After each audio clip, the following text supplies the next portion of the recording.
Dear students, तो last video में हमने थायरेन्स की प्रिपरेशन यानी सिंथेसिस देखी थी।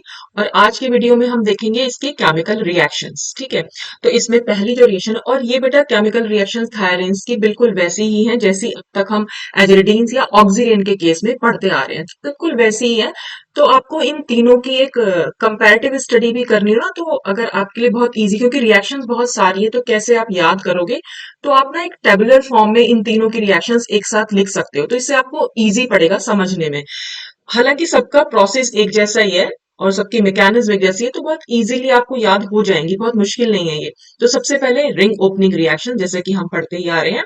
तो thiiranes also undergo ring opening reactions. इसकी भी रिंग ओपनिंग रिएक्शंस होती हैं। Their reactivity towards nucleophile is similar और slightly greater than that of oxiranes. तो ऑक्सीडेंट के कंपैरिजन में कुछ थोड़ी सी ज्यादा भी हो सकती है और लगभग सिमिलर भी हो सकती है। तो thiiranes are less reactive towards electrophiles, लेकिन इलेक्ट्रोफाइल्स के लिए ये लेस रिएक्टिव होते हैं। क्यों? Due to the lower electron density at sulphur than at oxygen in oxiranes. तो जो ऑक्सीडेन में जो ऑक्सीजन था उसके कंपैरिजन में सल्फर पर क्योंकि कम इलेक्ट्रॉन डेंसिटी होती है, और जब वो कम इलेक्ट्रॉन डेंसिटी होगी तो इलेक्ट्रोफाइल को तो इलेक्ट्रॉन डेंसिटी ही चाहिए। ठीक है, नॉर्मली क्या होगा कि सल्फर हो या ऑक्सीजन हो, ये अपने इलेक्ट्रॉन्स जो है वो इलेक्ट्रोफाइल पर देते हैं। तो जिस पर इलेक्ट्रॉन डेंसिटी जितनी ज्यादा होगी वो उतना अच्छा दे पाएगा इलेक्ट्रोफाइल को इलेक्ट्रॉन, इसलिए वो रिएक्शन जो है ज्यादा अच्छी, मतलब मोर रिएक्टिव हम कह सकते हैं कि ये हमारा ऑक्सीजन रहेगा। सल्फर पर इलेक्ट्रॉन डेंसिटी कम है, साइज उसका बड़ा हो गया है, तो इस वजह से ये थोड़ा सा कम इलेक्ट्रोफाइल को अपने इलेक्ट्रॉन डोनेट कर पाता है, तो इसलिए हम इसको लेस रिएक्टिव बोल रहे हैं। ठीक, तो सबसे पहले देख लेते हैं न्यूक्लियोफिलिक रिंग ओपनिंग रिएक्शंस। तो ये बिल्कुल वैसी ही है जैसी अब तक हम बाकी दोनों केसेस में पढ़ चुके हैं, एजिडिन और ऑक्सीजन के केस में। तो बिल्कुल वैसे सिंपल सा है कि इन्वर्जन ऑफ कॉन्फ़िगरेशन के साथ ये अटैक होगा opposite to the heteroatom. Inversion हो जाएगा यहाँ पर, कैसे होगा वो हम यहाँ देख ले रहे हैं। देखो LiAlDl4 के साथ ये हमारा ऑक्सीडेन है, सॉरी थायरेन है। ठीक है, ये हमारी थायरेन है और इस पर हम अटैक दिखा रहे, तो ये तीनों का मैंने एक साथ दिखा दिया। तो LiAlDl4 यानी जैसा हमारा लिथियम एल्यूमिनियम हाइड्राइड होता है ना, और लिथियम एल्यूमिनियम हाइड्राइड क्या करता था, H माइनस देता था। और H माइनस क्या है, एक न्यूक्लियोफाइल है क्योंकि इस पर नेगेटिव चार्ज है। ठीक ऐसे ही LiAlDl4 है, ये क्या करेगा, D माइनस देगा। ठीक है, और ये अटैक करेगा। तो अब यहाँ पर तो दोनों ही कार्बन एटम क्योंकि एक जैसे हैं, तो एक जैसे तो नहीं है, क्या यहाँ पर ये आर है।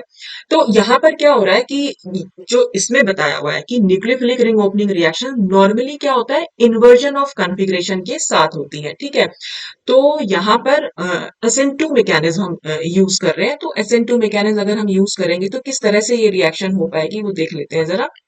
देखो, अगर यहाँ से ये D माइनस आएगा, ठीक है, तो वो क्या, अकॉर्डिंग टू द ये जो मैं यहाँ पर आपका जो प्रोडक्ट बना हुआ है उसके अकॉर्डिंग बना रही हूँ, कि ये वाला डी माइनस कहाँ पर अटैक करेगा, लेस सब्स्टिट्यूटेड कार्बन पर। ये मैंने आपको बताया था कि SN2 रिएक्शंस जब भी होंगी वो हमेशा लेस सब्स्टिट्यूटेड कार्बन पर होती है, क्योंकि वो स्टेरिक सेंसिटिव होती है। यहाँ पर एक आर जुड़ा हुआ है, बल्कि ग्रुप जुड़ा हुआ है, तो इसलिए यहाँ पर ये अटैक नहीं करेगा। तो ये यहाँ पर अटैक किया और ये खुल जाएगी इस तरह से। और इन्वर्जन ऑफ कॉन्फ़िगरेशन हमें SN2 मैकेनिज्म में देखने को मिलता है। तो नॉर्मली जो न्यूक्लियोफिलिक रिंग ओपनिंग रिएक्शंस होती हैं वो इन सब केसेस में, चाहे हम कोई भी हेट्रोसाइकिल ले लें, तो नॉर्मली वो इन्वर्जन ऑफ कॉन्फ़िगरेशन के साथ होती है। तो इस तरह से खुलेगा। तो डी जो अटैक करेगा वो opposite side of sulphur atom से पर अटैक करेगा। ठीक है, ऑपोजिट साइड के जैसे नीचे की साइड आप समझ लीजिए सल्फर है, तो डी जो है ऊपर से अटैक करेगा। तो ये इस तरह से खुलेगी रिंग।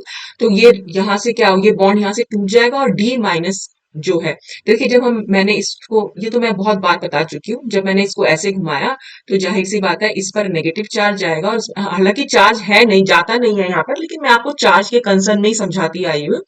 इसलिए डी माइनस जो है इस वाले कार्बन पर अटैक कर रहा है, और ये ऊपर से अटैक किया इसलिए हमने डी को ऊपर दिखा दिया। और जब ये रिंग खुलेगी तो ये एस माइनस जो है इस वाले कार्बन एटम से अटैच हो जाएगा। और एस माइनस को क्या चाहिए, एच प्लस, तो एच प्लस तो उसे कहीं सोल्यूशन से मिल सकता है, तो आराम से ये एस एच बना लेगा। ठीक है, अच्छा, ये तो हुई हमारी LiAl। तो ठीक ऐसी ही रिएक्शन बाकी सारे न्यूक्लियोफाइल्स के साथ भी होंगी।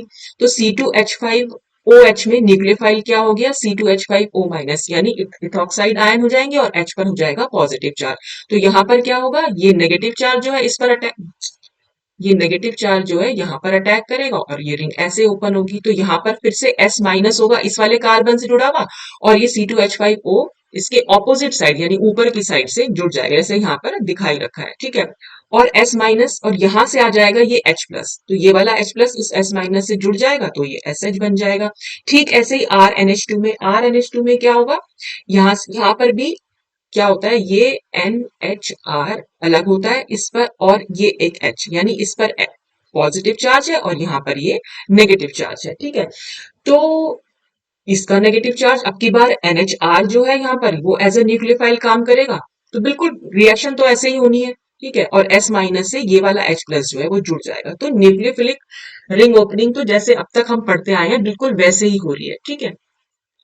अच्छा, और फिर लिखा है कि इन asymmetrically substituted thiarenes the nucleophile attacks at the less substituted carbon atom, जैसे कि मैंने अभी बताया ये आपको, from the opposite side of the sulphur atom की वही न्यूक्लियोफाइल जो है वो लेस सब्स्टिट्यूटेड कार्बन एटम पर अटैक करता है। एक्चुअल में मुझे ऐसा लगता है कि यहाँ पर R ना बना के ना ये H ही था शायद, क्योंकि ये दोबारा से तो ये बात नहीं बोलेंगे। तो चाहे तो आप इसको यहाँ पर H भी बना सकते हैं, इसको हटा दीजिएगा, ठीक है, H बना दीजिएगा नॉर्मली, क्योंकि फिर ये दोबारा से इस चीज को एक्सप्लेन ना करते यहाँ पर। तो अब इन्होंने एसिमेट्रिकली सब्स्टिट्यूटेड थायरेन्स लिए हैं, तो पहले तो हमारे सिमेट्रिकली सब्स्टिट्यूटेड थे, तो वो तो कहीं से भी हो सकते थे, ठीक है, क्योंकि यहाँ पर कहीं भी ऐसा कुछ नहीं लिखा हुआ है, तो आप इसको एच समझ लीजिएगा। और अगर हमारे पास एसिमेट्रिकली सब्स्टिट्यूटेड थायरेन हुए, तो ये ठीक बिल्कुल जैसे मैंने अभी आपको दिखाया है, बिल्कुल उसी तरह से यहाँ पर रिएक्शन होगी और ये हमारा कंपाउंड जो है फॉर्म हो जाएगा। लेकिन अगर ऐसा हुआ कि कोई कार्बोनियम आयन स्टेबलाइजिंग सब्स्टिट्यूएंट जुड़े हुए होंगे, या आयनिक सॉल्वेंट्स की प्रेजेंस में हमेशा SN1 रिएक्शंस होती है, ठीक है। तो the reaction proceeds by SN1 and the nucleophile attack at the alternative side, यानी अब कहां से अटैक करेगा, जब रिंग ओपन होती है SN1 से, हमेशा जहां पर पॉसिबिलिटी हो ये स्टेबल कार्बोकेटायन बनने की, तो रिंग हमेशा वैसे ही ओपन होगी कि किसी तरह से वहां पर स्टेबल कार्बोकेटायन बन जाए। ये बात मैं अपने प्रीवियस वीडियोस में बहुत अच्छे से समझा चुकी हूँ। देखिए अभी तक हमने न्यूक्लियोफाइल को इस वाले कार्बन एटम पर अटैक कराया, ठीक है। अगर फिर से अगर हम देख लें कि अगर मैं इसको यहाँ अटैक करा दूं तो रिंग ऐसे ओपन होगी। तो अगर मैं इसको रिंग को पहले से ही ऐसे ओपन करूं, देखिए यहाँ पर CH2 है और यहाँ जुड़ा हुआ है हमारा PH यानी C6H5। तो अगर रिंग ऐसे ओपन हुई तो कार्बोकेटायन यहाँ पर कार्बन पर पॉजिटिव चार्ज आएगा, तो ये कौन सा कार्बोकेटायन बना, ये हमारा प्राइमरी कार्बोकेटायन बना। और अगर रिंग में ऐसे ओपन करा रही हूँ तो पॉजिटिव चार्ज यहाँ पर जाएगा, तो ये हमारा बेंजाइल कार्बोकेटायन बना। और बेंजाइलिक कार्बोकेटायन क्योंकि प्राइमरी के कंपैरिजन में ज्यादा स्टेबल है, इसलिए रिंग जो है यहाँ से ओपन हो रही है। तो कभी भी एसिमेट्रिकली सब्स्टिट्यूटेड एल्कीन एल्कीन कह रही हूं मैं, ये जो भी हमारे हेट्रोसाइक्लिक कंपाउंड है, अगर इनमें रिंग ओपन करानी है, तो अगर कहीं पर पॉसिबिलिटी है कि हमारा ज्यादा स्टेबल कार्बोकेटायन बने, तो हमेशा रिंग वहां से ओपन होगी, ठीक है। तो डिपेंड कर रहा है कि रिएक्शन आपकी SN1 हो रही है या SN2 हो रही है। तो यहाँ पर SN1 दिखाई हुई है, तो इसलिए हम इसको रिंग को ओपन करेंगे जहां पर स्टेबल कार्बोकेटायन बन के आ रहा है। तो यहाँ पर रिंग हमेशा ऐसे ओपन होगी, तो पहले रिंग ओपन होगी, ठीक है, पहले रिंग ओपन होगी उसके बाद न्यूक्लियोफाइल अटैक करेगा, क्योंकि यहाँ पर पहले कार्बोकेटायन स्टेबल बना हुआ हम दिखाएंगे। SN2 मैकेनिज्म में क्योंकि कंसर्टेड मैकेनिज्म होती है, जिस समय न्यूक्लियोफाइल अटैक करेगा उसी समय रिंग ओपन होगी, वो बाई मॉलिक्यूलर रिएक्शन होती है, ठीक है। तो यहाँ पर क्या हो रहा है, ये रिंग को सबसे पहले ओपन कराया क्योंकि यहाँ पर पॉसिबिलिटी थी हमारे पास पॉजिटिव कार्बोकेटायन को स्टेबल बनाने की। तो जैसे ये रिंग ओपन होगी तो S पर जाएगा नेगेटिव चार्ज, इस कार्बन पर जाएगा पॉजिटिव चार्ज, वही हमने यहाँ पर दिखा दिया। अब न्यूक्लियोफाइल जो है इस पॉजिटिवली चार्ज कार्बन पर अटैक करेगा और हमारा प्रोडक्ट जो है फॉर्म हो जाएगा, ठीक। फिर आती है इलेक्ट्रोफिलिक रिंग ओपनिंग रिएक्शन। तो इलेक्ट्रोफिलिक रिंग ओपनिंग रिएक्शन बिल्कुल अभी पहले भी हमने इस तरह की रिएक्शन डिस्कस किए। तो इसमें क्या होगा, H और ये Cl, H पर है स्लाइटली पॉजिटिव चार्ज, इस पर है स्लाइटली नेगेटिव चार्ज। यहाँ पर है इलेक्ट्रॉन पेयर सल्फर के पास, तो सल्फर क्या करेगा, इस H को अपने इलेक्ट्रॉन दे देगा, क्योंकि मैंने आपको बताया पहले एसिड बेस्ड रिएक्शंस होती हैं, तो HCl का काम H प्लस देना होता है, तो ये H प्लस देगा, वो H प्लस सल्फर उसको अट्रैक्ट कर सकता है, तो सल्फर अपना H के साथ बॉन्ड बना लेगा और यहां से Cl माइनस जो है वो निकल जाएगा, ठीक है। तो अब रिंग ओपन होनी है। जब क्यों क्यों रिंग ओपन होगी, देखो अब क्या होगा, सल्फर ने जब अपने इलेक्ट्रॉन हाइड्रोजन को दिए तो हाइड्रोजन के साथ बॉन्ड बना लिया और सल्फर पर आ गया पॉजिटिव चार्ज, ये इस तरह से। तो रिंग कहीं से भी ओपन कर सकते हैं आप, तो जैसे प्रोडक्ट बना हुआ है उसके अकॉर्डिंग रिंग ओपन ऐसे भी है, ठीक। ये तो कहीं से भी हो सकती है कि दोनों कार्बन हमारे एक ही तरीके के हैं, तो जब ये रिंग ऐसे ओपन होगी, आपका स्ट्रक्चर क्या बन जाएगा, वो कुछ इस तरह से होगा, क्योंकि सल्फर का पॉजिटिव चार्ज खत्म हो जाएगा लेकिन अब कार्बन पर आ जाएगा पॉजिटिव चार्ज, ये रिंग ऐसे ओपन कराई है ना। तो इस एरो का क्या मतलब है कि यानी यहाँ पर नेगेटिव चार्ज गया और यहाँ पर पॉजिटिव चार्ज रह जाएगा, ठीक है। तो जब सल्फर पर नेगेटिव चार्ज भी आ जाएगा तो पॉजिटिव चार्ज पहले था, नेगेटिव चार्ज अब आ गया तो ये न्यूट्रलाइज हो जाएगा, इसलिए यहाँ पर SH लिख दिया। तो इस पॉजिटिव चार्ज पर क्योंकि अभी HCl का Cl माइनस और बचा हुआ है, ये Cl माइनस इससे जुड़ जाएगा, पॉजिटिव और नेगेटिव के बीच में बॉन्ड बन सकता है। तो ये मरकप्टेंस, हेलो मरकप्टेंस बनते हैं। हेलो हेलोजन एटम के लिए आया मरकप्टेंस, जहां पर SH ग्रुप होता है, ठीक। अच्छा, फिर नेक्स्ट रिएक्शन एसिटाइल क्लोराइड के साथ। एसिटाइल क्लोराइड में क्या होगा, सी हमें फिर से इसमें इलेक्ट्रोफिलिक, क्योंकि इलेक्ट्रोफिलिक रिंग ओपनिंग है, तो हमने क्या करना है यहाँ पर अपने इस कंपाउंड में जो भी हमारा ये अटैकिंग रिएजेंट है इसमें सिर्फ इलेक्ट्रोफाइल को देखना है। तो CH3COCl में जो एसिटाइल ये होते हैं आयन होते हैं, इनको हम बोल देते हैं ये इलेक्ट्रोफाइल की तरह बिहेव करते हैं, ठीक है। CH3CO में कार्बन पर पॉजिटिव चार्ज और Cl पे नेगेटिव चार्ज, फिर से वही होगा, सल्फर ने अपने इलेक्ट्रॉन इसको दिए तो क्या होगा, सल्फर पर पॉजिटिव चार्ज रहेगा और COCH3 ग्रुप जो है उस पर जुड़ जाएगा, ठीक। अब रिंग ओपन होगी, अब यहाँ पर भी रिंग इसी तरह से ओपन हो रही है। जब भी नॉर्मली मतलब कई बार ऐसा आप लोग भी देखेंगे कि अगर 3 मेंबर्ड रिंग है और उस पर पॉजिटिव चार्ज है, तो ज्यादातर रिंग इस तरह से ओपन होती है कि एक स्टेबल कार्बोकेटायन बन पाए। तो यानी SN1 रिएक्शंस के थ्रू ये रिएक्शन जनरली प्रोसीड होती है, ठीक है। तो क्या होगा, अब सबसे पहले फिर से रिंग ओपन होगी, तो जब रिंग ओपन होगी तो इस सल्फ ये देखो जो ये एरो मैंने ऐसे घुमा रखा है, तो अब क्या होगा, इस एरो को घुमाने का मतलब है सल्फर पर नेगेटिव चार्ज जाएगा और इस कार्बन पर पॉजिटिव चार्ज जाएगा, ठीक है। और इस पॉजिटिव चार्ज कार्बन से ये Cl माइनस जुड़ सकता है, ठीक। तो वही हमने यहाँ पर जोड़ के दिखा दिया। तो जब सल्फर पर पॉजिटिव चार्ज पहले से था, नेगेटिव चार्ज अब दोबारा आ गया, तो ये पॉजिटिव और नेगेटिव क्या है, एक दूसरे को न्यूट्रलाइज कर देंगे, तो बस हमारे पास सल्फर का जो चार्ज है वो सब खत्म हो जाएगा, ठीक है, और Cl इस पर अटैक कर देगा। तो ये रिएक्शन इस तरह से प्रोसीड होती है, ठीक।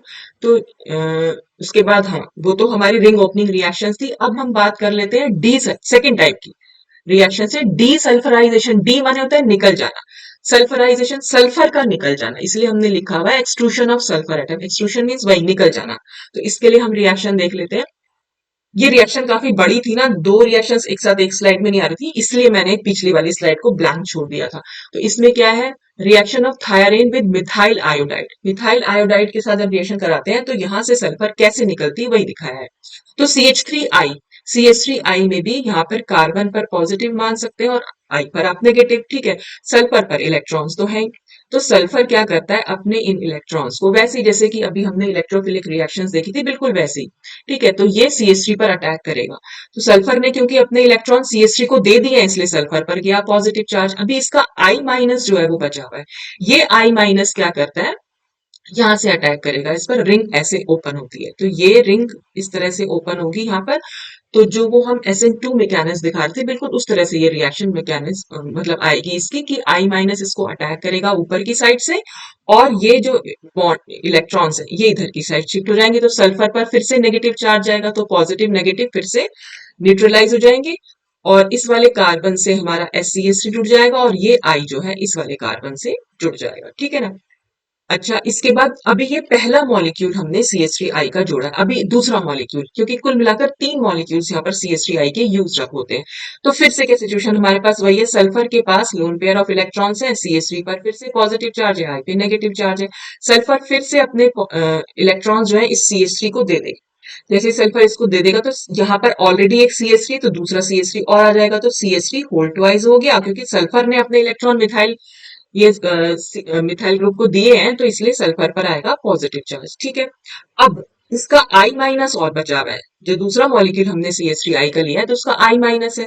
वो I माइनस अब यहाँ पर क्या होता है, देखो यहाँ पर I माइनस जो है इस वाले I को निकालता है, कैसे, I प्लस की तरह ये I निकलता है, मतलब ये वाला I जो है I प्लस की तरह निकलता है। ये दोनों ही ब्लू ब्लू हो रखे हैं, मैं इसको थोड़ा सा कलर चेंज करती हूँ। ठीक है। तो ये वाला जो आई निकलेगा यहाँ से आई प्लस की तरह निकलेगा, यहाँ पर आई माइनस है, आई माइनस और आई प्लस दोनों मिलकर आयोडीन बना लेंगे, तो इसलिए आयोडीन यहाँ से निकल गया। अब ये प्लस की तरह कैसे निकला, देखो ये रिएक्शन में हुआ क्या है एक्चुअल में, अगर मैं इसको चार्जेस के कंसर्न में समझाऊं तो हुआ क्या है कि ये वाला जो बॉन्ड है, ये वाला जो बॉन्ड है, इस वाले बॉन्ड को ऐसे तोड़ा, कहाँ समझाऊं मैं इसको, यहाँ बता दे रही हूँ, देखो बेटा ये है, ये हमने आई बना रखा है, ठीक है। यहाँ पर हमारा सल्फर है, बस मैं ये इतना ही बॉन्ड ले रही हूँ, बाकी ये आर हो गया, यहाँ एच हो गया, यहाँ पर भी आर है, ये भी एच है, ठीक है। ये सल्फर पर पॉजिटिव चार्ज है बस, और ये आगे हमारा CH3 होल्डर। तो अगर मैं इस बॉन्ड को ऐसे, मतलब ये बॉन्ड के इलेक्ट्रॉन्स इस तरह से शिफ्ट हो, ठीक, तो ये क्या है, बॉन्ड टूट जाएगा, ठीक है। बॉन्ड टूटेगा, कैसे टूटेगा, क्योंकि हमने इलेक्ट्रॉन्स को ऐसे शिफ्ट कराया, तो ये आई यहां से अपने इलेक्ट्रॉन देकर निकला है, तो आई का इलेक्ट्रॉन मतलब कम हो गया है, मतलब आई पर पॉजिटिव चार्ज आएगा, इस वाले कार्बन पर नेगेटिव चार्ज जाएगा, ठीक है। और यहाँ पर क्या है, ये वाला कार्बन है, ये एक और सल्फर, तो ये वाला बॉन्ड कैसे टूटा, क्योंकि सल्फर पर पॉजिटिव चार्ज है, तो इस बॉन्ड को मैं ऐसे तोड़ सकती हूँ, तो इससे क्या होगा, सल्फर पर अब नेगेटिव चार्ज भी आ जाएगा, तो पॉजिटिव और नेगेटिव दूसरे को न्यूट्रलाइज कर देंगे, तो हमारे पास यहाँ से जो कंपाउंड निकल के आएगा वो ये निकल के आएगा, ठीक है, डाइमेथाइल सल्फर यहाँ से निकल जाएगा, ठीक। क्योंकि मैंने ये वाला एरो इस तरह से घुमाया था कि सल्फर पर नेगेटिव चार्ज गया था, तो इस वाले कार्बन पर जो मैंने ये राउंड बना दिया, इस पर कौन सा चार्ज आएगा, यहाँ पर पॉजिटिव चार्ज आएगा, तो ये वाला पॉजिटिव चार्ज और ये नेगेटिव चार्ज आपस में बॉन्ड बना सकते हैं, तो इनके बीच में डबल बॉन्ड, तो ये जो डबल बॉन्ड है इस तरह से बना, ठीक है। अच्छा, अब यहाँ पर हमने I2 को निकाल दिया। अब क्या हुआ है, ये जो CH3, अब देखो यहाँ पर क्या हुआ है, अभी CH3 आई फिर से अटैक कर रहा है, हमने तो यहाँ पर ये दिखाया, सी ये तो दूसरा मॉलिक्यूल हमने जोड़ के दिखाया था, तो अब हमारे पास क्या है, CH3 आई जब अटैक करेगा तो CH3 में फिर से CH3 पर पॉजिटिव और आई पर नेगेटिव, सल्फर फिर से अपने इलेक्ट्रॉन इसको दे देगा, तो जो सल्फर अपने इलेक्ट्रॉन दे देगा तो अब ये CH3 होल थ्राइज हो जाएगा, तो CH3 होल थ्राइज हो जाएगा और सल्फर पर आएगा पॉजिटिव चार्ज, ठीक है। और ये जो I माइनस है सल्फर के पॉजिटिव चार्ज से अट्रैक्ट होकर यहाँ पर रह सकता है, तो इस तरह से ये जो कंपाउंड है हमारा, ये वाली जो रिएक्शन है इस तरह से यहाँ पर प्रोसीड करती है, ठीक है। अब नेक्स्ट है, तो यहां से क्या हुआ, सल्फर निकल गया, सल्फर का निकलना ही हमें दिखाना था, और अब क्या है, Thiorenes, particularly with aryl or other conjugative groups, are desulfurized by the heat with the formation of alkenes, ठीक है। हीट अगर हम यहाँ पर कर रहे हैं उसको कंपाउंड को, तो यहाँ पर क्या हो रहा है, हीटिंग करने से क्या होगा, बॉन्ड टूटेंगे, ठीक है। और ये बॉन्ड किस तरह से टूट रहा है, देखो ये बॉन्ड अगर मैं ऐसे शिफ्ट कर दूं तो ये बॉन्ड ऐसे शिफ्ट हो जाएगा, ठीक। तो जब ये बॉन्ड ऐसे शिफ्ट होगा तो इस पर जाएगा पॉजिटिव चार्ज और इस, सॉरी, नेगेटिव चार्ज, एक तो मैं चार्ज नहीं कर रहा, ये नेगेटिव चार्ज जाएगा, ठीक है, और इस कार्बन पर आएगा पॉजिटिव चार्ज और ये बॉन्ड यहाँ से ब्रेक हो जाएगा, ठीक। और यहाँ पर क्या हो, ये बॉन्ड मैंने ऐसे ब्रेक कराया है, तो जब ये बॉन्ड ऐसे ब्रेक कराया तो यानी इस सल्फर पर पॉजिटिव चार्ज और इस कार्बन पर नेगेटिव चार्ज, ठीक है। और ये बॉन्ड भी यहाँ से ब्रेक हो जाएगा, तो सल्फर पर पॉजिटिव और नेगेटिव दोनों आ गए हैं, तो न्यूट्रलाइज हो गया, तो यहाँ से सल्फर जो है निकल जाएगा। और इस वाले कार्बन पर नेगेटिव चार्ज था, इस वाले कार्बन पर पॉजिटिव, दोनों आपस में बॉन्ड बना सकते हैं, तो ये हमारी एल्कीन जो है यहाँ पर फॉर्म हो जाती है। तो इस तरह से सल्फर यहाँ पर निकल सकता है अगर हमारे पास कोई ऐसे हमने कोई एराइल ग्रुप या कॉन्जुगेटिव ग्रुप्स ले रखे हैं, तो सिर्फ हीटिंग करने से वहां पर फॉर्मेशन ऑफ एल्कीन्स हो सकता है, ठीक। तो ये था डीसल्फराइजेशन। अच्छा, नेक्स्ट और लास्ट रिएक्शंस हमारी हैं फोटोकेमिकल रिएक्शंस। अब ये फोटोकेमिकल रिएक्शंस में क्या होगा, अल्ट्रावायलेट रेडिएशन ऑफ थायरीन, हमने सिर्फ थायरीन को क्या करा, ये थायरीन का डेरिवेटिव है, इसको हमने अल्ट्रावायलेट रेडिएशन दी, ठीक है। उसमें क्या होगा, in the ultraviolet radiation of thion in the presence of tetracyanoethylene, ये है हमारी tetracyanoethylene, results in the formation of tetrahydrothiophene, तो ये बना हमारा tetrahydrothiophene। टेट्राहाइड्रोथायोफीन क्यों कह रहे हैं, थायोफीन क्या होता है, थायोफीन होता है हमारा ये कंपाउंड, 5 मेंबर्ड कंपाउंड जिसमें सल्फर होता है, और ये, ठीक। और टेट्राहाइड्रोथायोफीन यानी यहाँ पर अगर हम, ये तो यहाँ पर CH है, ये भी CH है, ये भी CH है और ये भी CH है, ठीक है।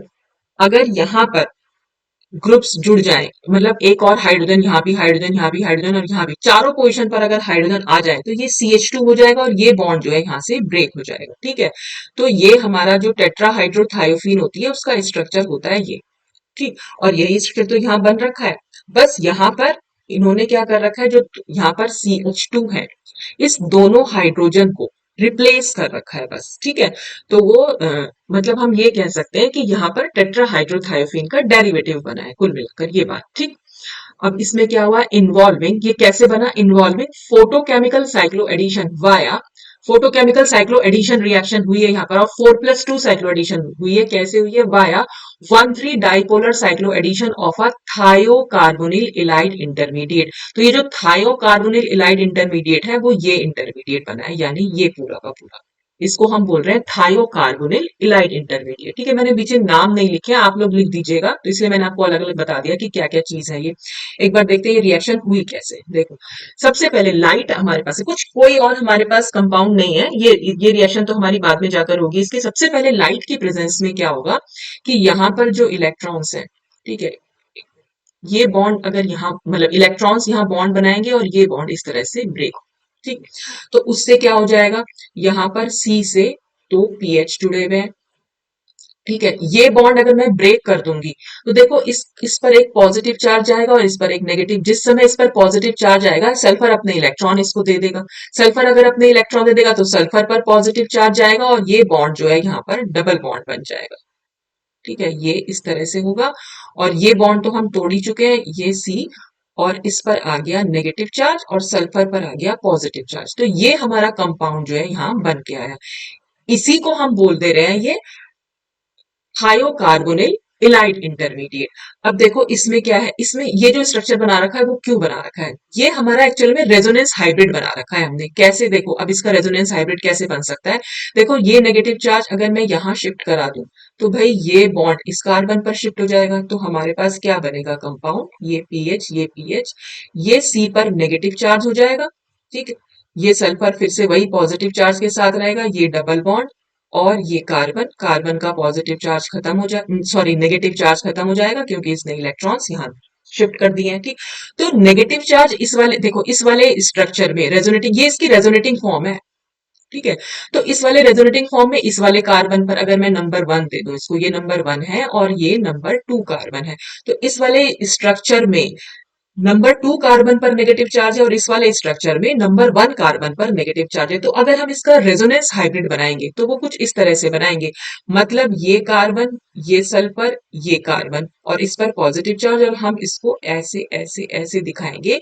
इसका मतलब होता है कि ये नेगेटिव चार्ज इन दोनों कार्बन पर आया है। ठीक है। तो ये हमने रेजोनेंस हाइब्रिड बना दिया। इसी को हम बोल रहे हैं थायोकार्बोनिल इलाइड। इलाइड क्या होता है, जब पॉजिटिव और नेगेटिव चार्ज इस तरह से होता है पास पास वाले एटम पर, यानी जो हमारा हेट्रो एटम है उस पर पॉजिटिव चार्ज हो और कार्बन पर नेगेटिव चार्ज हो, तो उस वाले स्ट्रक्चर को हम इलाइड बोल देते हैं। थायोकार्बोनिल, कार्बोनिल ग्रुप हमारा क्या होता था, C डबल बॉन्ड O, यहाँ पर क्या है C डबल बॉन्ड S, तो इसलिए हमने इसको थायाकार्बोनिल इलाइड बोल दिया। ठीक है। अच्छा, अब ये हमारे पास स्ट्रक्चर बन के आया। तो ये स्ट्रक्चर, अब ये कह रहा है कि फोटोकेमिकल साइक्लो एडिशन हुआ है वाया 1,3 डाइपोलर साइक्लो एडिशन। तो ये 1,3 डाइपोल बना है। यहाँ पर आप देख इसको, इस वाले स्ट्रक्चर को देखिए, ये देख रहे हैं आप, यहाँ पर एक पॉजिटिव चार्ज सल्फर पर है और एक नेगेटिव चार्ज कार्बन पर है, तो ये बना हमारा डाइपोल। लेकिन ये कैसा डाइपोल बना है, अगर मैं इस वाले कार्बन को नंबर 1 दे दूं, सल्फर को नंबर 2 दे दूं, और मैं अपना पेन चेंज करूं, सबसे पहले तो कुछ नहीं समझ में आता है, इसको पहले तो मैं इरेज करती हूँ।